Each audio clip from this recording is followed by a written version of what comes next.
यहाँ पर राहुल गांधी की रैली हो रही थी और उसी रैली के दौरान हमने देखा था कि नरेंद्र मोदी जी की मां को कोई दीवाना आके अपशब्द कह के चला गया था।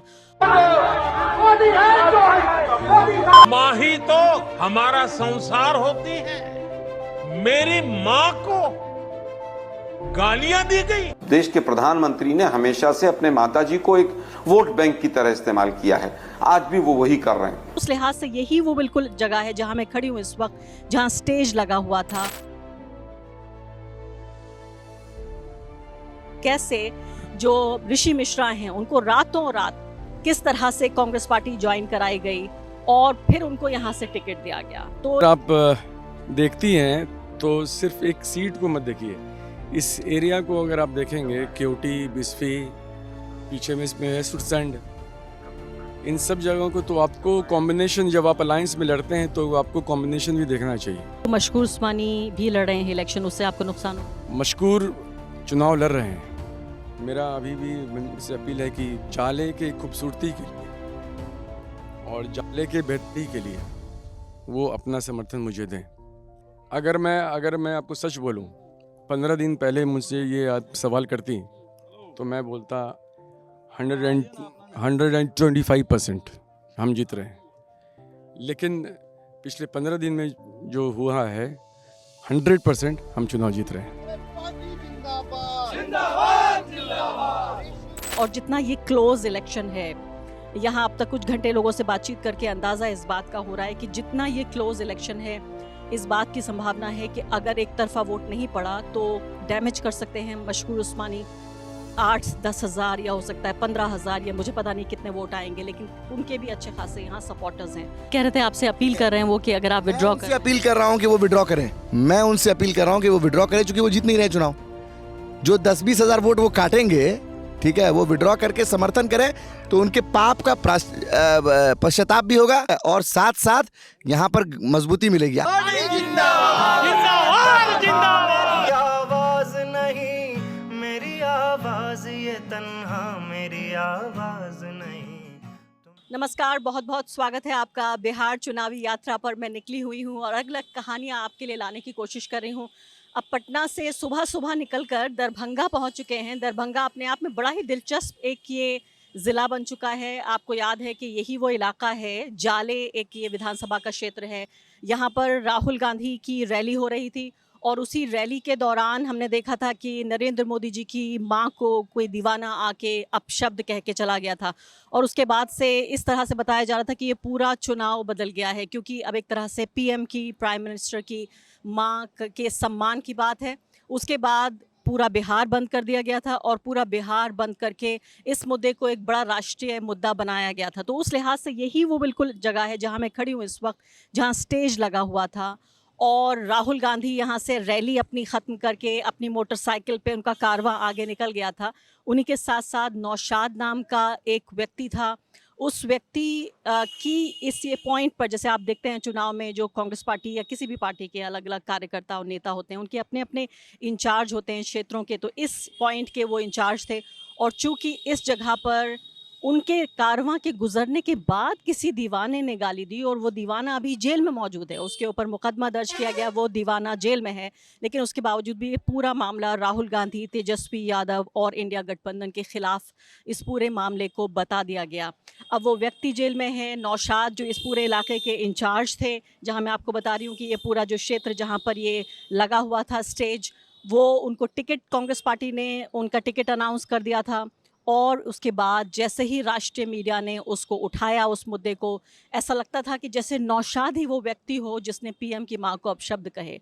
हालांकि इस बात से नौशाद का जो यहाँ चश्मदीद है उनसे कई से मेरी बात हुई। अब चूंकि ये मामला पुलिस और अदालत में पहुँच चुका है, मुकदमा हो चुका है, इसलिए बहुत ज़्यादा इसमें कोई बात नहीं करना चाहता, लेकिन इस बात के पूरे सबूत मिलते हैं कि नौशाद का इस बात से कम वीडियो कोई एविडेंस नहीं है कि वो यहाँ मौजूद थे, बल्कि कोई और व्यक्ति जिसका अलग अलग पार्टियों, एक तो खबर ये भी आई थी, हालांकि उस खबर की बाद में पुष्टि नहीं हुई, कि इस व्यक्ति का जिसने अपशब्द कहे थे उसका भाजपा से भी कोई ना कोई पुराना नाता है। अब उनका टिकट काट के नौशाद का, अब यहाँ पर ऋषि मिश्रा जो एक पुरानी फैमिली है, यहाँ पॉलिटिकल फैमिली है, उनकी एक पॉलिटिकल विरासत भी है इस इलाके में। जगन्नाथ मिश्रा जो हैं वो उनके दादा के भाई बताए जाते हैं, भाई हैं, तो यानी 3 पीढ़ियों से वो यहाँ सियासत में रहे हैं। पहले भी इस इलाके में वो इलेक्शन जीत चुके हैं जाले विधानसभा में। और जाले विधानसभा इसलिए भी बहुत दिलचस्प बन गई है क्योंकि यहाँ पर 1 लाख से ज़्यादा मुस्लिम वोट है, यानी मान लीजिए आप 30% से ज़्यादा मुस्लिम वोट है और अच्छा खासा ब्राह्मण वोट है, इसके अलावा यादव वोट है।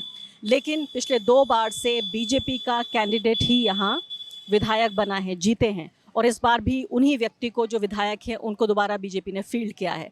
तो जो ऋषि मिश्रा हैं वो एक बड़े लोकप्रिय फिगर यहाँ माने जाते रहे हैं और माना जा रहा है कि उनको बड़ी तादाद में न सिर्फ कि ब्राह्मणों का वोट मिलेगा बल्कि उनको यादवों का भी वोट मिलेगा, और साथ साथ चूँकि इंडिया गठबंधन के वो कैंडिडेट हैं इसलिए उनको यहाँ पर वोट मिलेगा, जो मुसलमान हैं उनका भी वोट मिलेगा। तो ये एक लिहाज और से भी दिलचस्प है ये पूरी सीट कि इस पर आरजेडी अपना कैंडिडेट खड़ा करना चाहते थे। और उसके पीछे आपको बैकग्राउंड में बताना चाहती हूँ। बैकग्राउंड ये था कि मशकूर उस्मानी नाम के व्यक्ति अलीगढ़ मुस्लिम यूनिवर्सिटी का जो छात्र संघ है उसके अध्यक्ष थे, और कई साल पहले की बात है जब एक जिन्ना कंट्रोवर्सी हुई थी, एक विवाद हुआ था जिसके केंद्र में थे मशकूर उस्मानी। हालांकि जिन्ना से मशकूर का क्या लेना देना या अलीगढ़ मुस्लिम यूनिवर्सिटी का क्या लेना देना, लेकिन हमारी राष्ट्रीय मीडिया और तमाम जो राष्ट्रीय राजनीति है वो मुसलमान के किसी भी अस्तित्व को कंट्रोवर्शियल बना देती है, विवादित बना देती है। और मशकूर के लिए इतना काफ़ी था कि वो अलीगढ़ मुस्लिम यूनिवर्सिटी के छात्र रहे और वो अलीगढ़ मुस्लिम यूनिवर्सिटी में थे उस वक्त जब ये पूरी जिन्ना कंट्रोवर्सी हुई।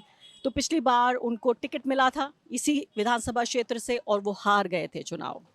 इसके बाद आरजेडी के लोगों में एक अंडरस्टैंडिंग, एक समझ ये थी इस बात को लेकर कि शायद इसके पीछे वजह ये रही कि मशकूर की वजह से न सिर्फ कि दरभंगा ज़िले की सीटों पे असर पड़ा बल्कि आसपास के ज़िलों को भी उसने प्रभावित किया। और उसकी वजह यह है कि बीजेपी ने इसका फ़ायदा उठा के इस पूरे क्षेत्र को पोलराइज कर दिया, और इसलिए बिल्कुल जो ज़रा सी कसर रह गई थी जीतते जीतते इंडिया गठबंधन के 2020 के चुनाव में, उसके पीछे कई लोग आरोप ये भी लगाते हैं कि मशकूर को इसका इल्ज़ाम दिया जाए, मशकूर के जो सर है उस पर इसका सेहरा बांध दिया जाए। लेकिन मशकूर इस बार भी चुनाव लड़ रहे हैं, वो एक इंडिपेंडेंट की हैसियत से चुनाव लड़ रहे हैं। और जितना ये क्लोज़ इलेक्शन है, यहाँ अब तक कुछ घंटे लोगों से बातचीत करके अंदाज़ा इस बात का हो रहा है कि जितना ये क्लोज़ इलेक्शन है इस बात की संभावना है कि अगर एक तरफा वोट नहीं पड़ा तो डैमेज कर सकते हैं मशकूर उस्मानी 8-10 हज़ार या हो सकता है 15,000 या मुझे पता नहीं कितने वोट आएंगे, लेकिन उनके भी अच्छे खासे यहाँ सपोर्टर्स हैं।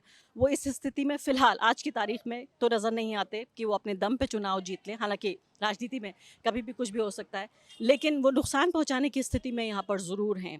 तो मशकूर एक तरह से राष्ट्रीय राजनीति में भी उस वक्त चर्चा में आए जबकि उनको अचानक एक यंग लड़के को, एक युवा को कांग्रेस पार्टी का टिकट मिल गया यहाँ से, बिहार से। लेकिन अब मैं वापस आती हूँ और आपको ये बताने की कोशिश करती हूँ कि कैसे जो ऋषि मिश्रा हैं उनको रातों रात किस तरह से कांग्रेस पार्टी ज्वाइन कराई गई और फिर उनको यहाँ से टिकट दिया गया। तो ये बड़ा दिलचस्प ये पूरा इलाका है दरभंगा का। यहाँ कई विधानसभा क्षेत्र हैं और इसके अलावा दरभंगा के अलावा मधुबनी भी, ये दोनों ज़िले काफ़ी महत्वपूर्ण इस पूरे क्षेत्र के हिसाब से माने जाते रहे हैं। और इसीलिए यहाँ पर लोग कह रहे थे कि देखिए ये ज़रा सा आपको ये चबूतरा टाइप का नज़र आ रहा है, लेकिन ये एक जगह ऐतिहासिक बन चुकी है क्योंकि ये वही जगह है जहाँ से प्राइम मिनिस्टर के लिए अब शब्द कहे गए। और ये एक विधानसभा क्षेत्र, आप सोचिए कि लगभग 243 विधानसभा क्षेत्र, वो भी एक राज्य के, और उसमें से भी एक विधानसभा क्षेत्र का एक जगह का सभा का सिर्फ एक चबूतरा या एक चौराहा वो इतना प्रकाश में आ गया कि राष्ट्रीय स्तर पर उसका नाम राष्ट्रीय मैप पर छा गया। तो ये बड़ी ही दिलचस्प फाइट होने जा रही है यहाँ पर, और मैं भी इंतज़ार करूँगी चुनावों का और देखूँगी कि आखिर इसमें क्या ऋषि मिश्रा इस बार कामयाब होते हैं या वाकई फिर से बीजेपी का कैंडिडेट निकल जाता है, जैसा होता है हमेशा कि जहाँ जहाँ सब्सटेंशियल मुस्लिम पॉपुलेशन होती है, कुछ बेहतर मुस्लिम पॉपुलेशन 30 या 40% के आसपास, वहाँ बीजेपी बहुत बेहतरीन तरीके से वोटों का ध्रुवीकरण कर देती है क्योंकि मुसलमानों से डरा कर हिंदू वोट लेने की जो उसकी पुरानी कला है, जो पुरानी अदा है, वो हमेशा अक्सर काम आती है। देखते हैं कि इस बार यहाँ जाले में वो अदा और वो कला काम आएगी या नहीं आएगी। तो इस वक्त हम जाले विधानसभा पहुंच चुके हैं। ऋषि मिश्रा जी इस वक्त हमारे साथ मौजूद हैं, कैंपेनिंग के लिए निकले हुए हैं। उनके साथ हम इसका जायज़ा ले रहे हैं कि एक नेता की ज़िंदगी कैसी होती है, खासकर जबकि चुनाव कुछ ही दिनों की दूरी पर हो। ऋषि जी, आप कितनी सभाएं कर चुके हैं सुबह से? सुबह से मैं निकलता हूँ, सुबह तो हर एक पंचायत वाइज घूमते हैं हम लोग और बाइक से घूमते हैं, और एक एक घर एक एक टोला, कोई भी गली हम लोग नहीं छोड़ते हैं। और मेरी कोशिश है, क्योंकि हम लोग जो लड़ रहे हैं चुनाव, ये एक ऐसे व्यक्ति और एक ऐसे सरकार से लड़ रहे हैं जो हर एक रूप में बहुत मजबूत है हमसे। हम लोग उनके सामने संसाधन के तौर पर कोई मैच नहीं है हमारा। हम मेहनत ज़्यादा करनी पड़ती है। इसलिए हमारे पास एक ही जवाब है, we have just one answer, कि हम लोग मेहनत करें। और अच्छी बात क्या है कि महागठबंधन के जितने भी वर्कर्स हैं, इंडिया अलायंस के, RJD, Congress, left parties, VIP के, सब मेहनती लोग हैं। और मेहनत से आपको जो लोग मेरे साथ चल रहे हैं, ये लोग अपने खुद आए हैं, इनको आपने कोई पैसे नहीं दिए आने के लिए? कुछ नहीं। और इनका एहसान है हम पर। और क्यों ये ऐसा क्यों हो रहा है? ये ऐसा इसलिए हो रहा है कि पिछले 10 वर्षों से जो यहाँ के विधायक हैं, जिनको मौका मिला है बहुत दिनों बाद जाले विधानसभा में ऐसा हुआ कि 10 वर्ष तक एक ही विधायक रहा हो और वो 4 साल तक मंत्री भी रहे। लेकिन आप ब्लॉक पे चले जाइएगा, थाने पे चले जाइएगा, सबके लिए पैसे लगते हैं। आपको लगता है कि ध्रुवीकरण की कोशिश की जा सकती थी दूसरी तरफ से, इससे बचने के लिए एक तरह का सेफ रास्ता अपनाया गया? देखिए, यहाँ अगर आप देखती हैं तो सिर्फ एक सीट को मत देखिए, इस एरिया को अगर आप देखेंगे, केवटी, बिस्फी, पीछे में इसमें है सुरसंड, इन सब जगहों को तो आपको कॉम्बिनेशन, जब आप अलायंस में लड़ते हैं तो आपको कॉम्बिनेशन भी देखना चाहिए।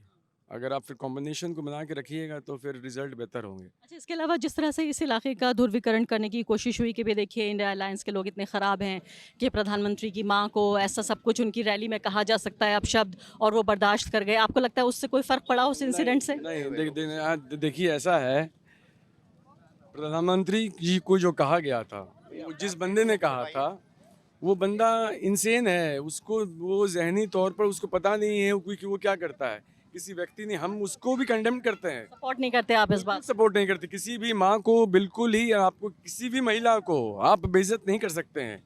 और आप ये लोग एनडीए के लोग उसको याद रखते हैं, भाई उनकी माँ है।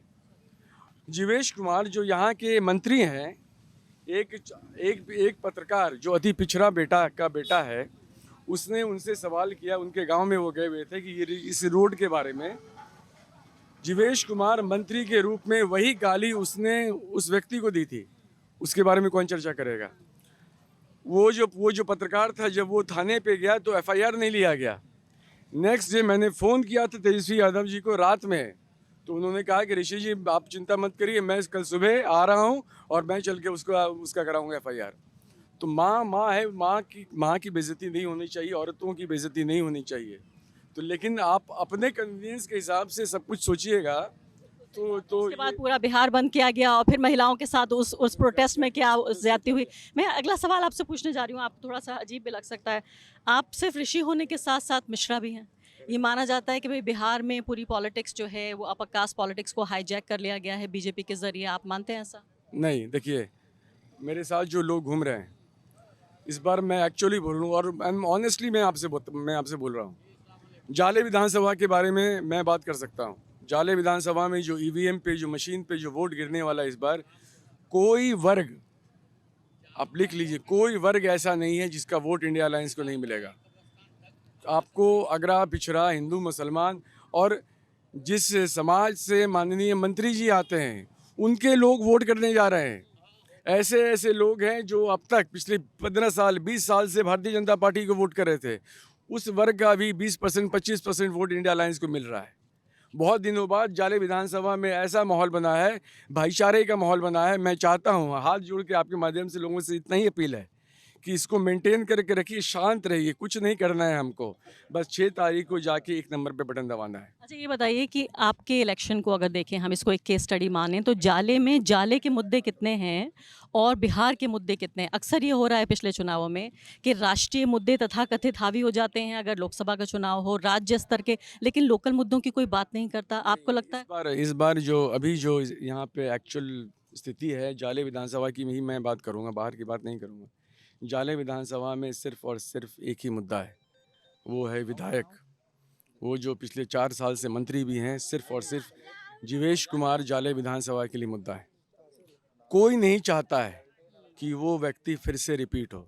आप देखेंगी, अगर आप उनके स्टेटमेंट्स जो हैं पिछले 3-4 दिनों में जो आ रहा है, और 4 दिन से मैं उन इलाकों में घूम रहा हूँ जो बीजेपी का स्ट्रॉन्ग होल्ड रहा है, 12 ये 14 पंचायत में 11 पंचायत ऐसे थे जहाँ पे बीजेपी 10,000 11,000 से लीड करती है, और इस बार स्थिति वहाँ पे उनकी भी खराब है। लेकिन यहाँ दो मसले हो जाते हैं। एक तो अगर 30% से ज़्यादा मुस्लिम आबादी हो या इसके आसपास भी हो तो पोलराइजेशन करना बीजेपी के लिए बहुत आसान होता है, इसलिए इतनी बड़ी तादाद में जहाँ 1 लाख से ज़्यादा मुस्लिम वोटर है, बीजेपी 2 बार जीत गई है। दूसरे एक मशहूर उस्मानी साहब पहले आपके साथी थे, 4 बार जीती है। जी हाँ। पापा भी 2 बार यहाँ जीते थे।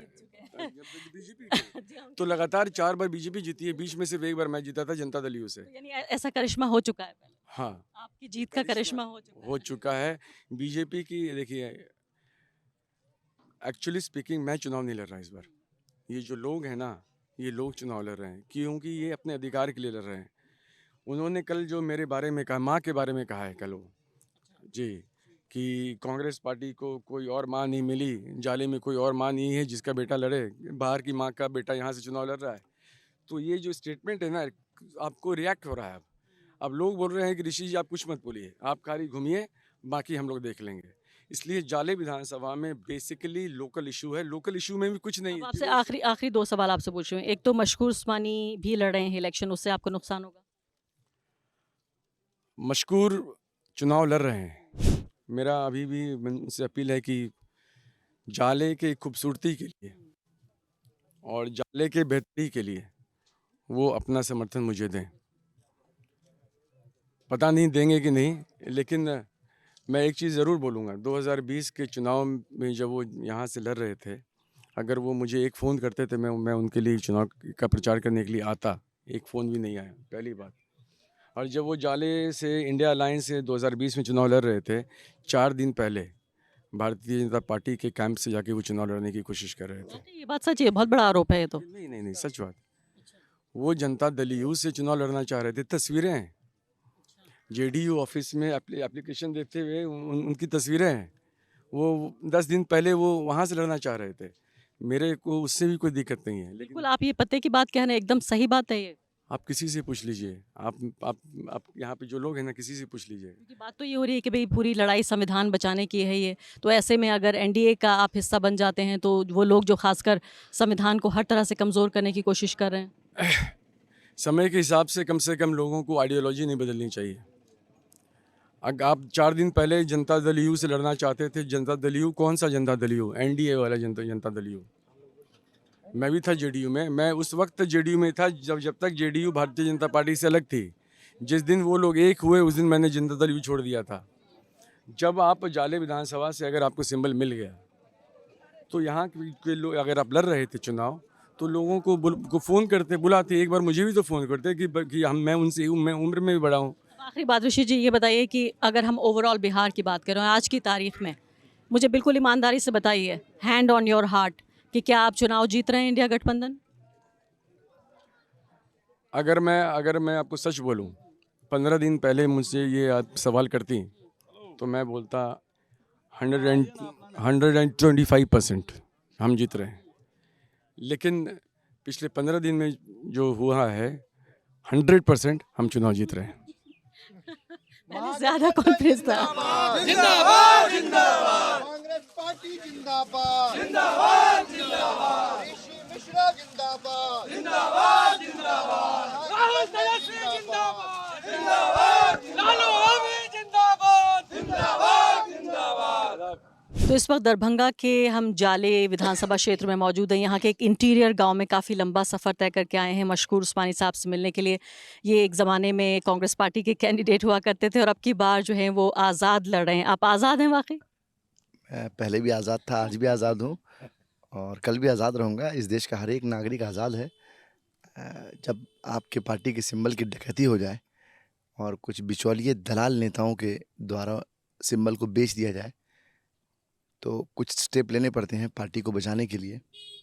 और जिस गठबंधन पे लोगों का भरोसा है उसको बचाने के लिए कुछ स्टेप लेना पड़ता है। लेकिन अगर आपकी वजह से बाकी कुछ लोग कैद हो जाएं, आपकी आज़ादी की वजह से, मान लेते हैं कि अगर आप 8-10 हज़ार, 20 हज़ार, 25 हज़ार, मुझे पता नहीं जितने वोट आप ले पाएंगे, अगर उसकी वजह से सीट हार गया गठबंधन, तो इसका किसको? आप सोचती हैं कि मैं 8-10 हज़ार, 20-25 हज़ार वोट ले पाऊंगा? यहाँ की आवाम क्या सोचती है वो इम्पोर्टेंट है। यहाँ की आवाम के साथ मेरा घर घर का रिश्ता है। हर एक घर में मेरा आना जाना है, चाहे वो मुस्लिम समुदाय के किसी व्यक्ति का घर हो, चाहे वो दलित समुदाय के व्यक्ति का घर हो, चाहे पिछड़ा हो, अति पिछड़ा हो, अगड़ा हो, तमाम लोगों के घर से घर का मेरा रिलेशन है। 5 साल के अंदर जो हमने रिलेशन बनाया, हमने 5 साल के अंदर लोग कमाए हैं और उन लोगों के आदेश पे मैं चुनाव लड़ रहा हूँ। लोगों का ये कहना था कि ये जो हुआ ये अन्याय हुआ है। और आपने जिस तरह की यात्रा की, चूँकि हमने पिछले दिनों 2-3 महीने यात्रा भी की विधानसभा में, 478 किलोमीटर की पद यात्रा की मैंने अपनी विधानसभा में, और एक एक घर गया, एक एक चूल्हे तक गया, एक एक खेत खलियान गया, लोगों से मुलाकातें की, लोगों से बात की, उनके दुख को समझा, उनके दर्द को बांटा। तो तमाम लोगों का ये कहना था कि डॉक्टर साहब आप 5 साल से क्षेत्र में थे, फिर आपने पदयात्रा की, लगातार आपका जो मास पब्लिक कॉन्टैक्ट है वो बना रहा, तो आपको चुनाव लड़ना चाहिए। और जो ये प्रत्याशी आए हैं ये तो 10 साल से कहाँ थे पता ही नहीं है किसी को। ओवरनाइट उन्होंने पार्टी बदल दी, ओवरनाइट पार्टी बदल के महीने के लिए एक बार वो अनुकंपा पे एमएलए बने थे, अनुकंपा पे एमएलए बने थे 6-8 महीने के लिए। उसके बाद वो कहाँ गए किसी को पता नहीं। और ये सुबह इस पार्टी में है, शाम उस पार्टी में है, दिन किसी और पार्टी में गुजारते हैं, रात किसी और पार्टी में गुजारते हैं। जब ये नॉमिनेशन कर रहे होते हैं तो आरजेडी के प्रवक्ता होते हैं, जब नॉमिनेशन करके बाहर निकलते हैं तो बोलते हैं मैंने कांग्रेस के सिंबल पे नॉमिनेशन किया, शाम में कांग्रेस की सस्ता लेते हैं। मशकूर साहब, आपकी बात से मैं बिल्कुल अग्री करती हूँ और मैं भी, मेरी ख्वाहिश थी कि आपके जैसा यंग प्रॉमिसिंग मैन, और आप खासकर अलीगढ़ मुस्लिम यूनिवर्सिटी से हैं आप, कि आप जीतते और आप इस इलाके को रिप्रेजेंट करते। लेकिन अभी जो सूरत हाल है उसके मद्देनज़र आपको लगता है कि एक उर्दू में एक शब्द होता है हिकमत, यानी स्ट्रेटजी के तहत, क्या आपको ज़रूरी नहीं लगता था कि इस वक्त सपोर्ट आप दे देते? स्ट्रेटजी के तहत ही मैं चुनाव लड़ रहा हूँ, क्योंकि मुझे मालूम है कि वो क्षेत्र में थे नहीं। क्षेत्र की जनता से उनका ना लगाव है ना जुड़ाव है। और जिस तरह से पिछले चुनाव में 2020 के चुनाव में उन्होंने पूरे मुस्लिम कम्युनिटी के ख़िलाफ़ जो बातें कहीं, पाकिस्तानी, आतंकवादी, जिन्नावादी, न जाने क्या क्या, वो that is on the record, वो आप चेक कर सकते हो, और शायद आपके चैनल पे भी चलाओ। इसके कहने के बाद एटलीस्ट माइनॉरिटी कम्युनिटी तो उनको वोट नहीं करेगी ना। साफ तौर पे मुस्लिम कम्युनिटी ने कह दिया कि हम ऐसे एंटी मुस्लिम व्यक्ति को वोट नहीं करेंगे। ऐसा नहीं है, आप उन्हें एंटी मुस्लिम कह रहे हैं? बिल्कुल he is anti Muslim, that is on record. आप वीडियो देखो ना, उसके बाद आपको मालूम चलेगा कि उन्होंने ये कहा, माइनॉरिटी कम्युनिटी के तमाम लोगों ने, कि ऐसे एंटी मुस्लिम व्यक्ति को हम वोट नहीं कर सकते।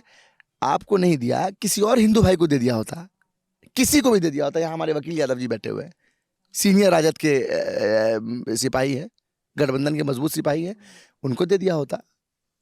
आपसे पहले मैंने उनका भी इंटरव्यू किया था, वो कह रहे थे वो आपसे हमदर्दी रखते हैं और वो आपके लिए कैंपेन भी करने आते हैं अगर वो कैंडिडेट नहीं होते, और आपसे अपील कैंपेन करने आते हैं। और वो कह रहे हैं कि आपसे 2020 में उन्होंने मेरे लिए यही कैंपेन किया कि मैं पाकिस्तानी हूँ, पूरी मुस्लिम समुदाय जो है वो आतंकवादी है, वही पाकिस्तानी है। ठीक है, अगर आप बोलेंगे तो आपको मैं वीडियो दिखा दूँ, अभी दिखा दूँ अच्छा, वो ये कह रहे थे आपसे अपील कर रहे हैं वो कि अगर आप विड्रॉ मैं अपील कर रहा हूँ कि वो विड्रॉ करें। मैं उनसे अपील कर रहा हूँ कि वो विड्रॉ करें, चूंकि वो जीत नहीं रहे चुनाव। जो 10-20 हज़ार वोट वो काटेंगे, ठीक है, वो विड्रॉ करके समर्थन करें, तो उनके पाप का जो है पश्चाताप भी होगा। ठीक है, और साथ साथ यहाँ पर मजबूती मिलेगी। आपको एक बात और जानकारी के लिए बता दूं, बिहार में जाले विधानसभा एक ऐसी सीट है जहाँ पर महागठबंधन की पार्टियां महागठबंधन के सिंबल के सपोर्ट में नहीं। आपको मालूम है ये बात? प्रखंड कांग्रेस कमेटी, प्रखंड आरजेडी कमेटी, प्रखंड सीपीआई कमेटी, प्रखंड माले कमेटी, तमाम ने प्रेस कॉन्फ्रेंस करके हमको सहयोग दिया। इस बात की शायद आपको जानकारी है या नहीं, मुझे मालूम नहीं है। दैट इज़ ऑन रिकॉर्ड, मेरे फेसबुक और इंस्टाग्राम से लाइव चला है वो प्रेस कॉन्फ्रेंस, 3-4 दिन पहले की वो प्रेस वार्ता है, जिसमें तमाम अगर आप जीत गए तो आप आरजेडी और कांग्रेस, इतनी बड़ी बड़ी पार्टियों को हरा सकेंगे? मैं पार्टी को कहाँ हरा रहा हूँ? मेरे साथ आरजेडी है, मेरे साथ कांग्रेस है, मेरे साथ लेफ्ट है, सब तो मेरे साथ है ना। सब लोग ये कह रहे हैं कि ये पलटू राम लोग हैं, ये पलटू मिश्रा है, ये जीत के भी भाजपा में जाएगा, सबको मालूम है। अच्छा, सबको मालूम है कि जीत के भाजपा में जाएगा। और अगर आपकी पिताजी वजह अभी इनके जदयू में है, पिताजी आपकी अभी इनके जदयू में, अभी इस वक्त एनडीए में है, और बेटा कांग्रेस से चुनाव लड़ रहा है। सुबह में जो है वो आरजेडी में था, तो चुनाव जीतने की अगली सुबह ये भाजपा में होगा या कहाँ जाएगा किसी को नहीं मालूम है। अगर आपकी वजह से मान लेते हैं आप दोनों के बीच में से, जैसा होता रहा है अक्सर जो मुस्लिम डोमिनेटेड सीट्स होती हैं, कि बीच में से भाजपा निकल के चली जाती है, दो बिल्लियों की लड़ाई में बंदर जो है फायदा उठा लेता है। नहीं, ऐसा नहीं है, ये 2 बिल्लियों की लड़ाई नहीं है। यहाँ पर लोगों ने कहा है हम लोग शेर की तरह लड़ रहे हैं, तो वो बिल्ली हो सकते हैं, लेकिन यहाँ पर जो असली महागठबंधन है, जिनके साथ हम लोग 5 साल संघर्ष किए, भारतीय जनता पार्टी और एनडीए की सरकार से संघर्ष किए, एक एक चीज़ पर हम लोगों ने लड़ाई लड़ी, वो तमाम लोग कह रहे हैं कि हम लोग चुनाव जीत रहे हैं। अभी आप जो बैठे हैं ये भंवरपुरा इलाका है, और ये इलाका यादव बहुल इलाका कहते हैं इसको, मतलब जहाँ पे यादवों की आबादी ज़्यादा होती है वहाँ आप बैठे हैं और यहाँ इतनी भारी संख्या में लोग आपको मिल रहे हैं। ये कोई मुस्लिम इलाका नहीं है, इत्तेफाक की बात है। इससे पहले जो मैंने आपको लोकेशन भेजा था वो एक मुस्लिम इलाके का लोकेशन था, क्योंकि मेरा कैंपेन वहाँ चल रहा था। अभी आप यादव इलाके में बैठे हैं और यहाँ पे इतनी भारी संख्या में लोग बैठे हैं और यादव समुदाय के सबसे प्रतिष्ठित और माननीय व्यक्ति ये बैठे हैं, वकील यादव जी, उधर राम शिवालक जी।